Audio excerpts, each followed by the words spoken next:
যদি সব ব্রেন বাইরেই চলে যায় দেশের কী হবে? তো আমি ফেরত এসেছি, কেন আমার মনে হয়েছে যে আমার যে সার্ভিস আমি যতটুকুই দিতে পারবো সেটা একটা বিদেশি দেশের থেকে নিজের দেশে একটা বেটার। যে কোর্টের পেশকা তাকে বলছে, স্যার আমার একটা প্রবলেম আছে। বলছে কী প্রবলেম? বলছে পুলিশ হারিয়ে গেছে, আমি চলে এসেছি। ঠিক আছে, এটা আমার একটা গর্বের বিষয় এবং আমি এটা সবসময় বলি। আর আমি দেখেছি মুর্শিদাবাদ বলে লোক একটু ব্যাকস্টেপে থাকে, জানি না কেন ভয় পায় না, ভক্তি করে।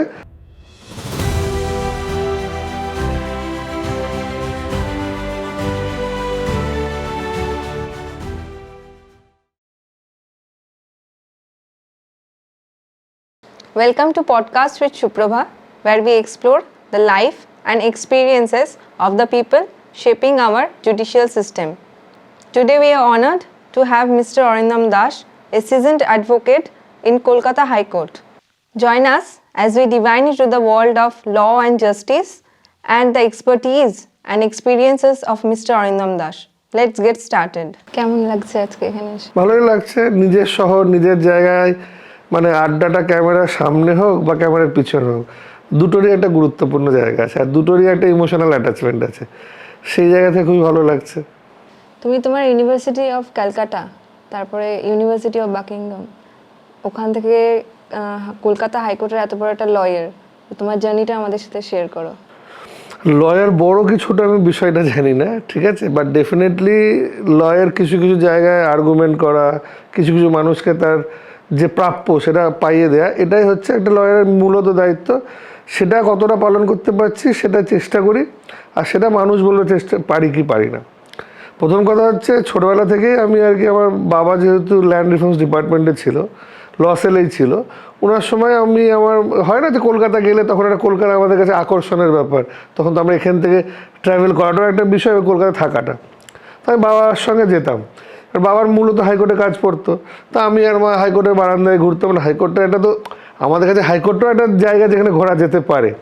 তো সেই থেকেও তো ইন্টারেস্ট ছিল যে হ্যাঁ ক্যালকাটা হাইকোর্ট মানে একটা প্রতিস্থাপন এবং তার যে ব্যাপ্তি সেটা দেখে তো মানুষের একটা ইচ্ছে জাগে। আর প্লাস লজিক্যাল ইন্টারপ্রিটেশন আমার সবসময় ভালো লাগে, মানে মানুষের জীবনটা তো একটা সবচেয়ে বড় লজিক্যাল এক্সপ্লেনেশন, তো সেই জায়গাটা থেকেই ইন্টারেস্ট ছিল। তারপর হায়ার সেকেন্ডারি পর তখন একটা ছিল, যার নেই কোনো গতি সে করে ওকালতি। আজকে সেই কনসেপ্টটা অনেক চেঞ্জ হয়েছে। তো বাড়িতেও বলতো ইঞ্জিনিয়ারিং বা ডাক্তার, বাংলাদেশের একটা কনসেপ্ট ছিল যে কেউ যদি মেডিকেলি না পড়ে বা ডাক্তার না হয় ইঞ্জিনিয়ার, তাহলে আর তার পরিবারে কোনো মান সম্মান থাকলো না। আমার বাড়িতেও সে সমস্যায় ভুগিনি বলবো না। তো হয় না, বাড়ির পারিপার্শ্বিক আমার পিসে মশাই ছিলেন, উনি অনেক সাপোর্ট করেছেন যে না তোর যেটা ইচ্ছে সেটা কর। তো সেই থেকে পিসির বাড়ি কলকাতায় যাওয়া, নিজে এন্ট্রেন্স, তখন প্রথম এন্ট্রেন্স শুরু হয়েছিল কলকাতা ইউনিভার্সিটির, এন্ট্রেন্সে বসা, পাস করা, একটা জায়গায় পাস করলে কনফিডেন্সটা বাড়ে যায় না, তার মানে আমিও কিছু করতে পারি। তারপর লয়ে ভর্তি হওয়া। হ্যাঁ, যেটা বলবো, লয়ে ভর্তি হয়ে ফার্স্টেতে যেটা চেষ্টা করেছিলাম সেটা আমার একজন বন্ধু আছে, তাদের ল ফার্ম ছিল, সেই সূত্রে রেগুলার কোর্টে যাওয়া। কারণ আমাদের আইনি পেশাটা এমন একটা জিনিস, যা পড়বো আর যা করবো এর মধ্যে একটা অন্তর থাকে। সেই অন্তরটা কাটাতে গেলে you have to go in a practical platform. তো সেই সুযোগ উপরওয়ালা বলতে পারো যে আমাদের করে দিয়েছিল, সেই সুযোগ ছিল। তো 5 বছর সেটা করেছি, বুঝেছি। তারপর স্পেশালাইজেশন যেটা দরকার, কারণ আমাদের দেশের যে আইনের সেট আপটা, এটা তো ব্রিটিশ আমল থেকে চলে আসছে। আমরা এখন এই রিসেন্টলি কিছু আইন পরিবর্তন করেছি, বাট বেসিক সেট আপটা তো ব্রিটিশদেরই। যেরকম ইন্ডিয়ান রেলওয়ের বেসিক সেট আপ, সেটা যেরকম ব্রিটিশার্সদের, আইনের পুরো সেট আপটা ব্রিটিশার্সদের। সেই জন্য ওখানে গেছি, স্পেশালাইজেশন করেছি, বুঝেছি। অ্যাজ এ সলিসিটর ওখানে কাজ করেছি 2 বছর ইমিগ্রেশন ল নিয়ে, বিভিন্ন দেশের লোক যে আজকে বাইরে যে থাকতে চায় সে বিষয়টা, মানে মানুষের যে প্রবলেমগুলো। তারপর এটা যেহেতু বাড়িতে আমি একই ছেলে, বাবা মা, তো এটাও ঠিক যে যদি সব ব্রেন বাইরেই চলে যায় দেশের কী হবে? তো আমি ফেরত এসেছি, কেন আমার মনে হয়েছে যে আমার যে সার্ভিস আমি যতটুকুই দিতে পারবো সেটা একটা বিদেশি দেশের থেকে নিজের দেশে একটা বেটার। আর যে স্কোপ আমাদের কাছে আছে, কারণ আমাদের প্রফেশনে স্কাই ইজ দ্য লিমিট। তো সেই কারণে দেশে ফিরে আসা, এবার দেশে প্র্যাকটিস করছি। এখন প্র্যাকটিস করতে মানুষের হয়ে লড়াই করছি। তো লড়াইটা কতটা করতে হচ্ছে সেটা মানুষকে বিচার করতে হবে। বাট এটাও ঠিক যে এটা তো একটা প্রফেশন, তার কিছু এটার উপর আমাদের রুজি রুটি চলে, সেটার কিছু লিমিটেশন আছে, ওই জন্য অনেকভাবে ইন্টারপ্রিট করে।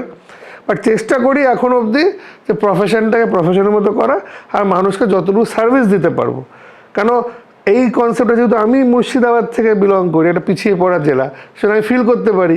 একটা কলকাতা, এখান থেকে একটা লোক কলকাতা হাইকোর্টে একটা বিচার চাইছে, সেটা তার পক্ষে কতটা দৃঢ়তা।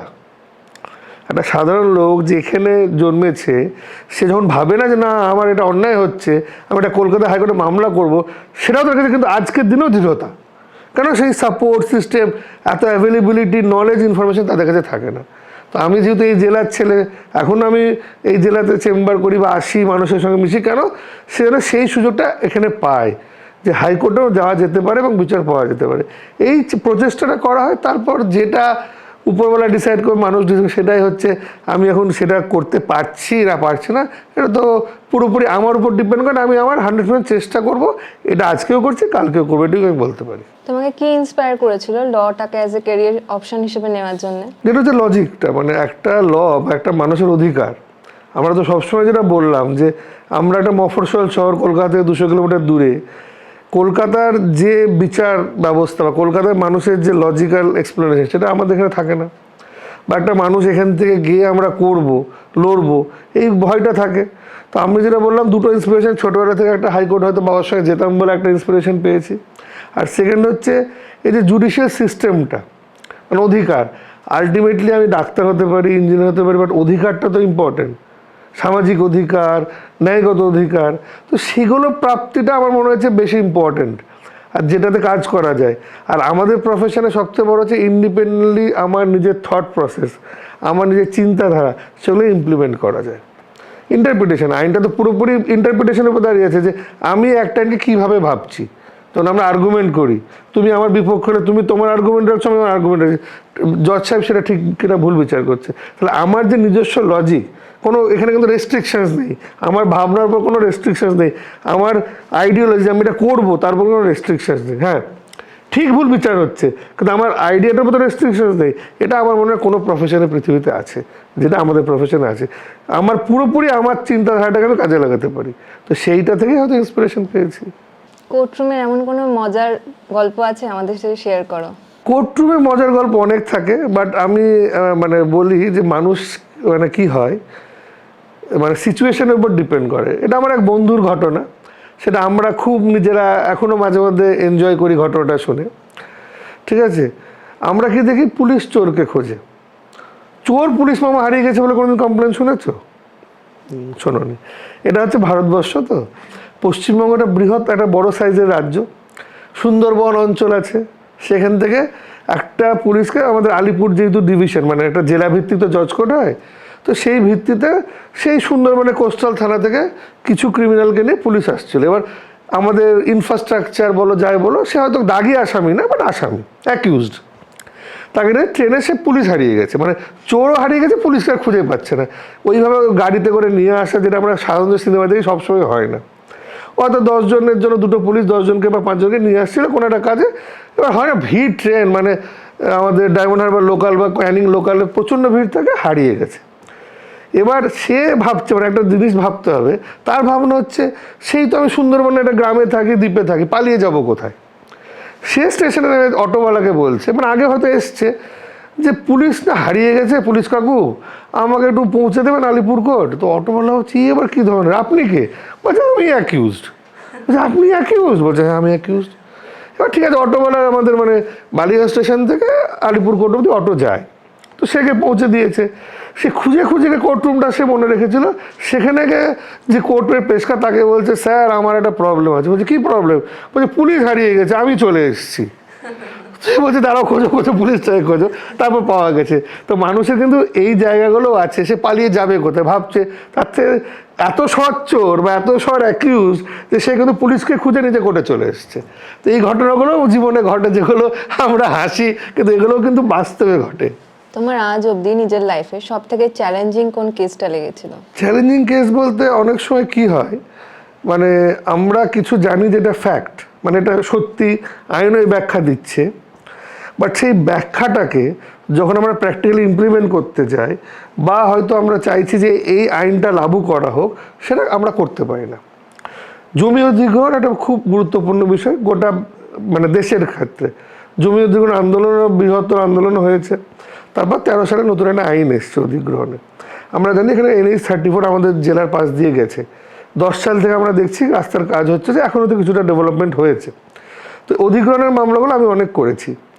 13 সালে একটা নতুন আইন কেন্দ্র সরকার এনেছিল, যে আইনটার ব্যাখ্যা দিয়ে যে এই আইনের বেনিফিটগুলো এই মানুষদের পাওয়া উচিত। এটা সেন্ট্রাল অ্যাক্ট, কিন্তু আমরা জানি সেই 13 সালের আইনটা এখনও পর্যন্ত 100% আমরা লাগু করতে পারিনি। কিছু কিছু জায়গায় লাগু করছি, লড়াই করছি। মানে যে আইনটা পার্লামেন্ট 13 সালে পাস করে দিল, আইনের ব্যাখ্যা সবাই জানে, কিন্তু সেই আইনটা প্র্যাকটিক্যালি লাগু করতে আমি 2024 সালেও লড়াই করছি। তো এর চেয়ে বড়ো চ্যালেঞ্জিং মামলা আমার জীবনে এখনও অবধি আসেনি। আর আশা করছি লাগু আমরা অনেকে করতেও পেরেছি, অনেকে পারিনি, কিন্তু যেটা বললাম আমাদের তো হারিয়ে যাওয়ার কিছু নেই, লড়াই করতে হচ্ছে।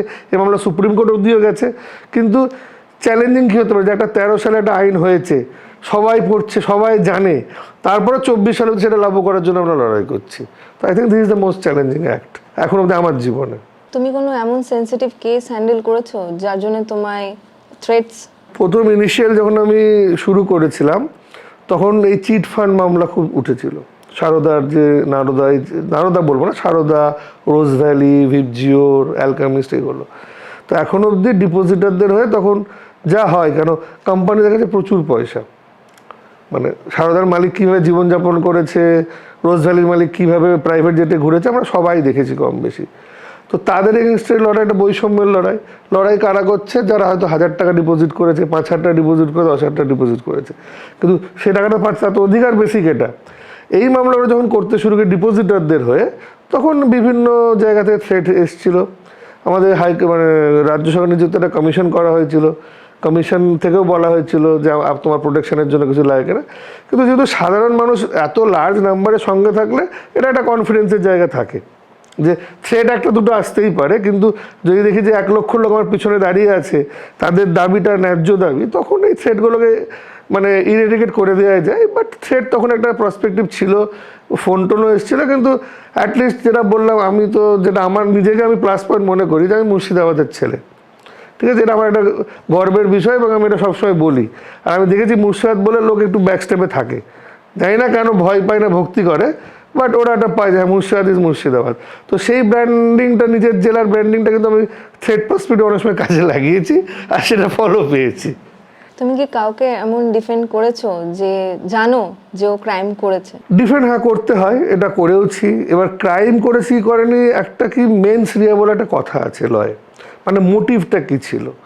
অনেক সময় মোটিভটা তো আমার ইন্টেনশনালি হয় না, অনেক সময় হয়তো হঠাৎ করে ঘটে যেতে পারে, ঠিক আছে। এবার এটা একটা কি বলবো, একটা আইনজীবী এবং ক্লায়েন্টের মধ্যে তাদের একটা নিজস্ব বার্তা হতেই পারে। আমি আইনত কিন্তু আমাকে তুমি যদি এসে বলো যে আমি এই ক্রাইমটা করেওছি, আমার সাক্ষী কিন্তু কোর্টে গ্রহণযোগ্য না, কারণ ইটস এ প্রিভিলেজ কমিউনিকেশন। তো সেই ক্ষেত্রে অনেক সময় জেনেছি, বুঝেছি, বাট সিচুয়েশান লোকে বলে, কারণ মানুষের তো পরিস্থিতি এক থাকে না।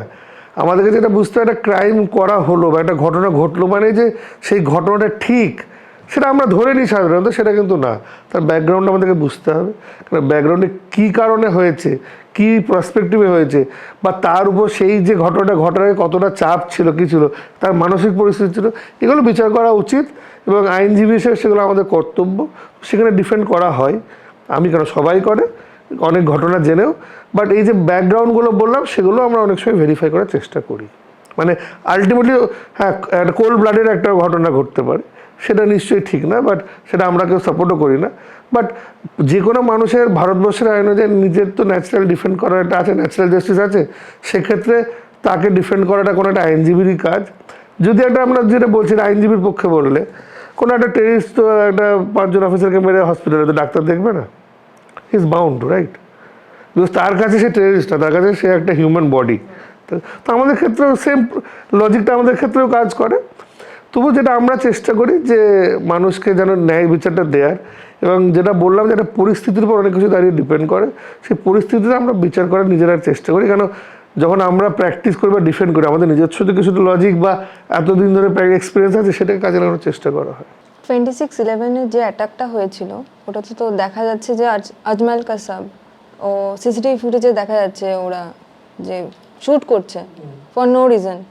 তো তাও কেন কোর্ট ওদের জন্য লয়ার্স অ্যাপয়েন্ট করে আর ওদেরকে ডিফেন্ড করলো এই লয়ার্স? ভারতবর্ষের মূল প্রিন্সিপাল হচ্ছে প্রিন্সিপাল অফ ন্যাচারাল জাস্টিস যে কোনো মানুষের। আর আমরা যে ডেমোক্রেসি, যেটার জন্য আজকে গোটা পৃথিবী আমাদেরকে লার্জেস্ট ডেমোক্রেসি এমনি বলে না, নাম্বার তো শুধু ডেমোক্রেসি দিয়ে কাউন্ট হয় না, আমাদের যে ইনস্টিটিউশন অফ ডেমোক্রেসি, যার যে ভিত, সেটা প্রচণ্ড শক্ত পৃথিবীর কাছে, মানুষের কাছে। যে কোনো মানুষকে তার ডিফেন্ড করে, যেটা বললাম, সুযোগ দেওয়া উচিত। আজমল কাশে পাকিস্তানি লোক, সে এসছে, তার আইডেন্টিটি রিভিলড হয়েছে, আমরা দেখতে পাচ্ছি। বাট যে ভিজুয়ালটা দেখছি সেটা যে আমাকে আইনত প্রমাণ করার সুযোগ সব মানুষকে দেওয়া উচিত। আর এটা ভারতবর্ষে যে বেসিক কনস্টিটিউশন সেটা এটাকেই সাপোর্ট করে। আর আজকে কিন্তু আমরা সেই সুযোগটা করে দিয়েছি বলে পৃথিবীর কাছে কিন্তু আমাদের মর্যাদা থেকেছে, যে তার যে ন্যাচারাল ডিফেন্ডিং রাইট সেটা কিন্তু আমরা কেটে নিইনি। মানে আমরা হয় কি ইমোশনাল হয়ে যাই, মানুষ তো, আমিও হয়ে যাই, যে এটা দেখে তো সত্যি তো এটা ভুল, সঙ্গে সঙ্গে অ্যাকশন নেওয়া উচিত। বাট সেটা যদি আজকে আমরা করি তাহলে কিন্তু আমাদের যে বেসিক ইনস্টিটিউশনের যে ফান্ডামেন্টাল, যে কনস্টিটিউশনাল যে ফান্ডামেন্টাল ডেমোক্রেসি, সেটা কিন্তু সত্যি প্রশ্নের মুখে দাঁড়িয়ে যাবে। প্রতিটা মানুষের নিজের যে এই যে অ্যাক্টিভিটিটা করলো, কেন করলো, কি করলো, ওকে পাকিস্তানি ব্রেন ওয়াশ করা হয়েছে, ইন্সপিরেশন হয়েছে, এইগুলো, এই বিষয়গুলো তাকে বলার সুযোগ দেওয়া উচিত। বিচার ব্যবস্থা বলছে বেসিক এটা হওয়া উচিত। আর আমাদের ভারতবর্ষের যে বিচার ব্যবস্থা তাতে বলছে যে 5 জন লোক একটা জঘন্য অপরাধ করেছে, সে যদি বেরিয়ে যায় সেটাও কিন্তু অ্যাকসেপ্টেবল হবে, কিন্তু একজন নির্দোষ যেন কোনোভাবে শাস্তি না পায়। তো সেই প্রিন্সিপালটার উপর পুরো ভারতবর্ষের ডেমোক্রেসি, জুডিশিয়ারি সিস্টেম সব কিছু দাঁড়িয়ে আছে। তো সেটাকে সিকিওর করে রাখা এবং তার মর্যাদাটা সবসময় প্রায়োরিটি দেওয়া, তার জন্য এটা আমার মনে হয় ঠিক করা হয়েছে এবং এটা দেওয়া উচিত। ডিফেন্ড করার সুযোগ সবার আছে। কেউ ধরো ক্রিমিনাল বা ভিকটিম, তো প্রথমে কার কাছে যাওয়া উচিত, পুলিশ না লয়ার? আমাদের ভারতবর্ষের যে ক্রিমিনাল লিগাল সিস্টেম, ঠিক আছে, সেটা তো সবসময় থানা বা পুলিশ দিয়ে শুরু হয়। কারণ একটা কমপ্লেন জেনারেট হওয়া মানে একটা জিনিস হচ্ছে, যতক্ষণ না সেটা অফিসিয়াল হচ্ছে আমরা তো অ্যাক্ট নিতে পারি না। একটা ঘটনা, হ্যাঁ, এটা হতে পারে আজকে আমি ক্রাইম করেছি, তুমি থানায় গেলে আমার নামে কমপ্লেন করলে, তাহলে আবার আমি সিস্টেমে ইনভলভ হলাম। তো বেসিক ক্রিমিনাল সিস্টেমের যে বেসটা, সেটা তো একটা লোক থানাতে গিয়ে কমপ্লেন করে। আর সাধারণ মানুষের যদি কনসেপ্ট ভাবো, সে থানাতে যাওয়ারটা আগে প্রেফার করবে কোর্টে যাওয়ার থেকে। আর কোর্ট বা জুডিশিয়ারিতে না গেলে উকিলের কোনো রোল তাতে আসে না। সাজেশনস আমরা দিই নিশ্চয়ই, আমরা তাদেরকে মতামত আমাদের কি সেটা ওপিনিয়ন আমরা দিই। বাট একটা ক্রিমিনাল জাস্টিস সিস্টেমে পুলিশ স্টেশন বা এরাই কিন্তু ফার্স্ট লাইন অফ ডিফেন্স। এরা জিনিসটা করে যখন মানুষ তাতে স্যাটিসফাইড না হয় তখন আমাদের কাছে আসে একভাবে, অথবা ক্রিমিনাল কেস যদি ঘটে তাহলে পুলিশেরা থানায় গিয়ে রিপোর্ট করবে। পুলিশের রোল হচ্ছে reporting and to pass it on before the judiciary. তো জুডিশিয়ারিতে গেলে আমাদের রোল তো 100% আমাদের রোল, আর তার আগেও আমরা সাজেশন আছি। বাট আমি যেটা বুঝেছি বা এই মফস্বলের ছেলে হওয়ার কারণে, যে মানুষ প্রথমেই তো কোর্ট বা জুডিশিয়ারির কাছে স্বচ্ছন্দ মনে করে না, তারা থানায় যায়, থানায় তারা বিচার না পেলে তারা কোর্টের কাছে আসে। কেউ যদি ক্রাইম করে under the influence of alcohol, তাহলে তোর পানিশমেন্টটা কমে যায়।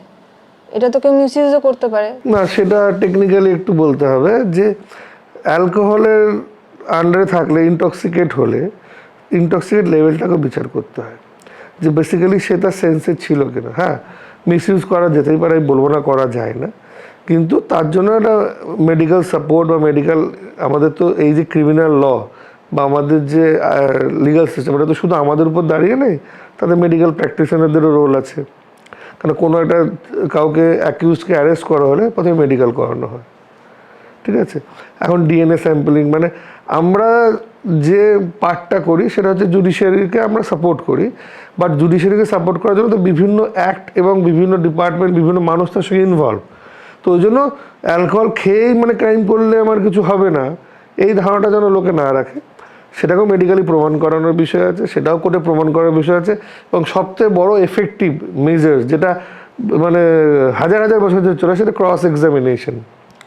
আমি যেটা বলছি সেটা যে বলছে তার পক্ষের উকিল যেরকম জিজ্ঞেস করবে, তার বিপক্ষের উকিল তাকে ক্রস করবে। তো এই যে সত্য কথা বলার, বের করে আনার একটা যে টেকনোলজি বা টেকনিক, যেটা আমরা আজকে হয়তো 2 বছর প্র্যাকটিসে যে শিখেছে, সে 20 বছর আগে তার এক্সপার্ট হচ্ছে। এই যে শিখে আসছে, যেটা আমরা সিনিয়রদের কাছ থেকে শিখছি, সেটাও একটা আর্ট।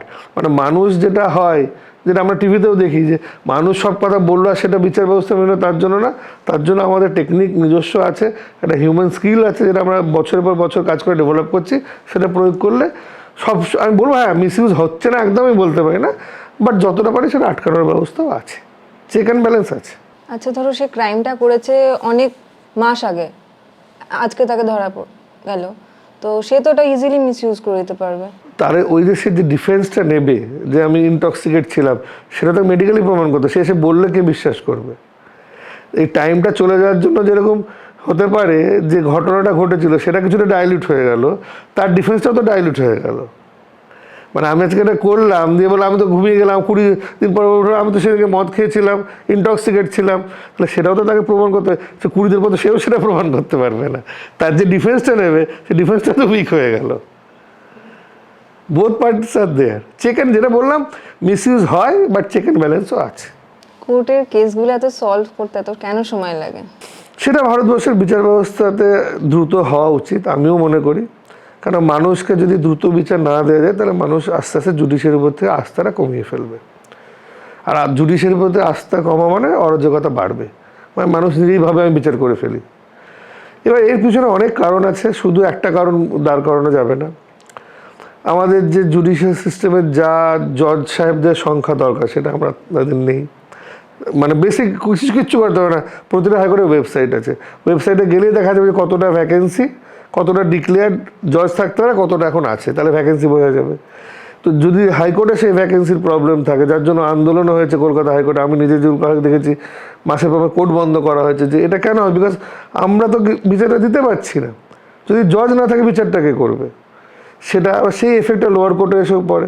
এক প্লাস হচ্ছে এখন অবভিয়াসলি অনেক আপগ্রেডেড হচ্ছে, সেটা হচ্ছে এখন আমাদের মানে আমরা টেকনোলজিকে ইউজ করছি, ই কোর্টস বলে একটা অ্যাপ আছে যেখানে নিজের মামলা নিজে দেখে নেওয়া যাচ্ছে, সেগুলো হচ্ছে। আর একটা জিনিস কি, মানুষের সচেতন হওয়াটা খুব প্রয়োজন। কারণ আমি যেটা নিজে ফিল করি, কেউ আমাকে একটা মামলা দিয়ে চলে গেল মানে সে ধরে নেই মামলার যা হবে উকিলবাবুর দায়িত্ব, আমার আর দায়িত্ব নেই। আমি 2 বছর পর আবার ফোন করবো, স্যার মামলাটা কী হলো? এই জায়গাটাও কিন্তু খুব সমস্যা। মানে আমরা তো নিজের জীবনে যদি আমার সঙ্গে কেউ লেগে থাকে তার জিনিসটা আগে হয়। বাড়িতে আমরা 4 ভাই বোন, তো মাকে যে বলবে মা আমার খিদে পেয়ে, তাকে তো মাকে খাবারটা দেবে, তো সেই খিদে পেয়েছে বলাটাও তো সে মাকে দরকার। তো বিচার ব্যবস্থার মধ্যে একটা উকিলকে মামলা দিয়ে চলে গেলাম, যে ভুলে গেলাম, হঠাৎ করে 4 বছর পর মনে হলো আমার জাগা উচিত, এটা প্রোঅ্যাক্টিভনেস মানুষের থাকতে হবে। কেন আইনজ্ঞ বা আমরা আইনজীবী যারা, আমরা আপনার হয়ে কাজ করছি, এটা তো বাস, এটা বলে রুজি রুটি আমাদের, এটাই তো আমরা করে আমাদের সংসার চলছে। তো এটা কেউ যদি ধরে নেয় যে আমার একটা মামলাটাই ওনার কাছে আছে আর ওটাই সব সারাদিন উনি করেন, তাহলে এটা ভুল ধারণা, এটা বাস্তব প্রবলেম। সেখানে একটা কোঅর্ডিনেশন দরকার। সেই কোঅর্ডিনেশনটা যেহেতু এখন টেকনোলজি ইউজ হচ্ছে, অনেক বাড়ছে, মানুষ নিজেরাই দেখে বলছে স্যার আমার তো এটা এরকম ছিল, তো এগুলো আমরা পজিটিভনেস পাচ্ছি।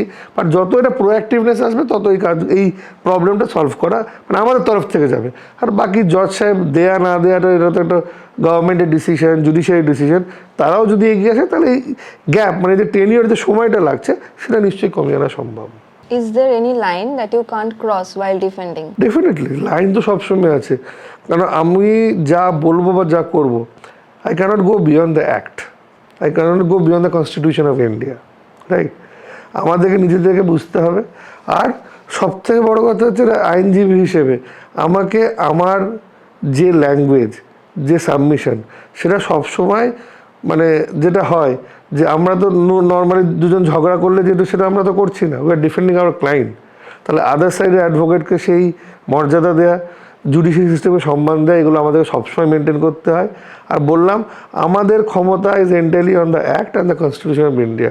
সো আমরা কোনো সময় আমাদের কনস্টিটিউশনের বাইরে গিয়ে আর্গুমেন্ট বা কনস্টিটিউশনকে হেড করে আর্গুমেন্ট আমরা করতে পারি না, এবং আমরা এই লাইনটা কোনোদিন ক্রস করতে পারি না যে আমাদের সবসময় মনে রাখতে হবে যে জুডিশিয়ারির যে সম্মান, সেই সম্মানেরই আমরা ভাগিদার, সেটা রক্ষা করাটা আমাদের 100% কর্তব্য, আর সেটা সবসময় করতে হয়। এই যে আর.জি. কর মেডিকেল হসপিটালে যে এত বড় একটা ক্রাইম হলো, তো তোমার এর ঘটনার উপর কি thoughts?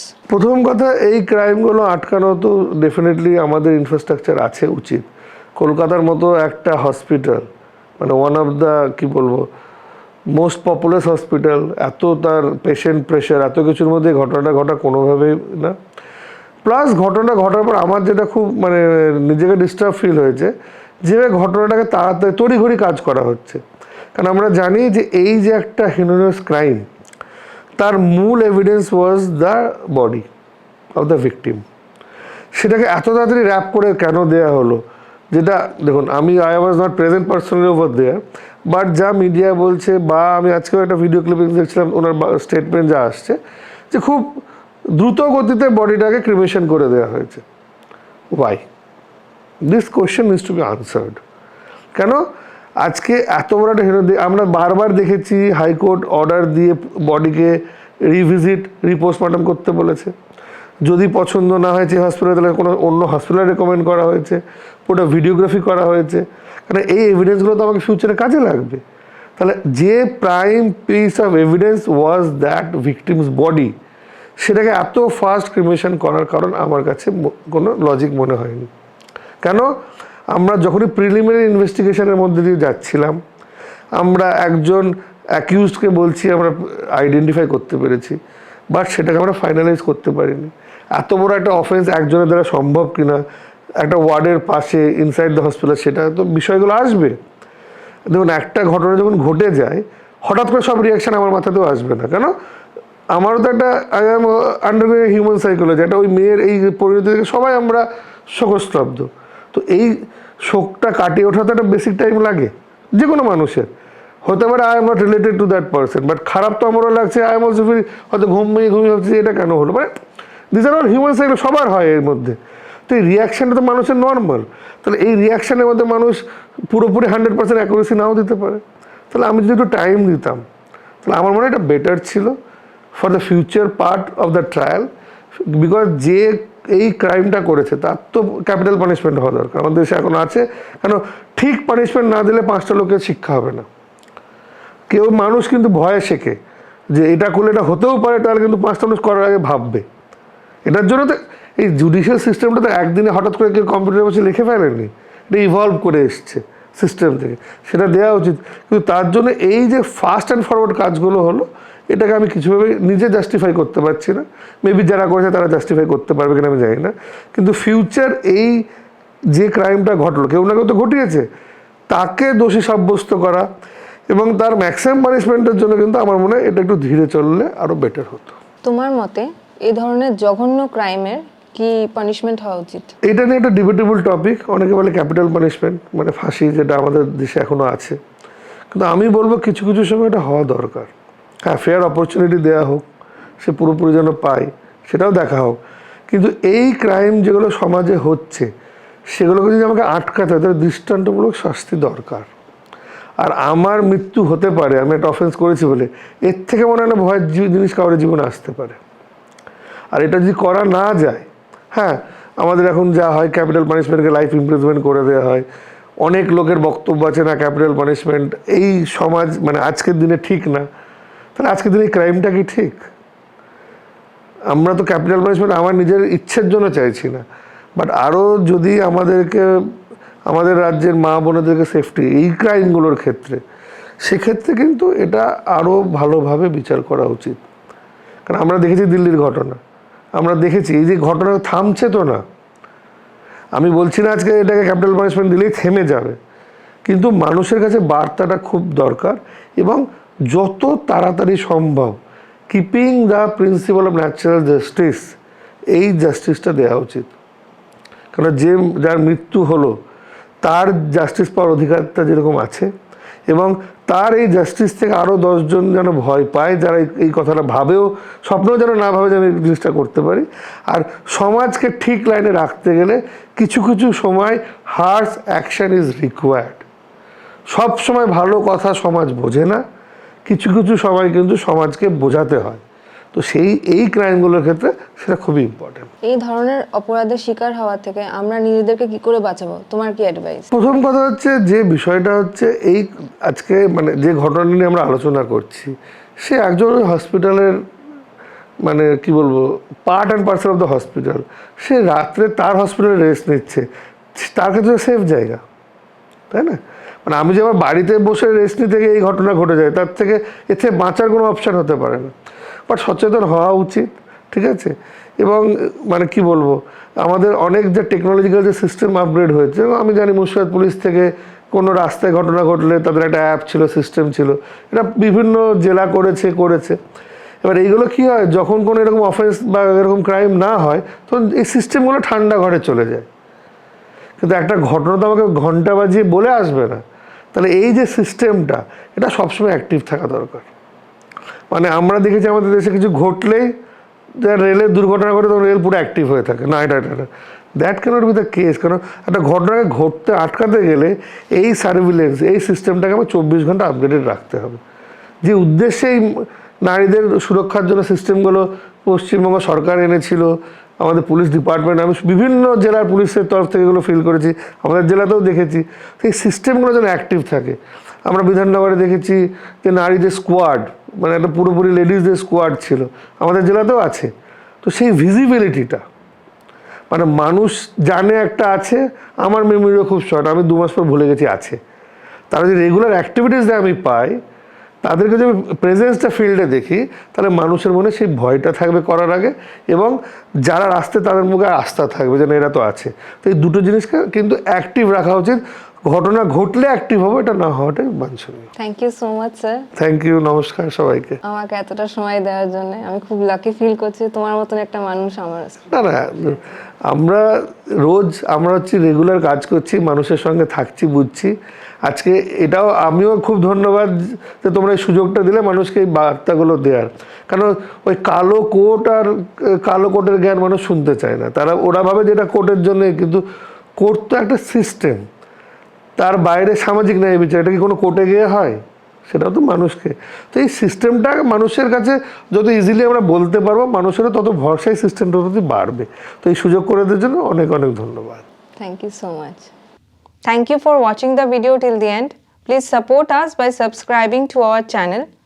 Lots of love to you all. Jai Hind.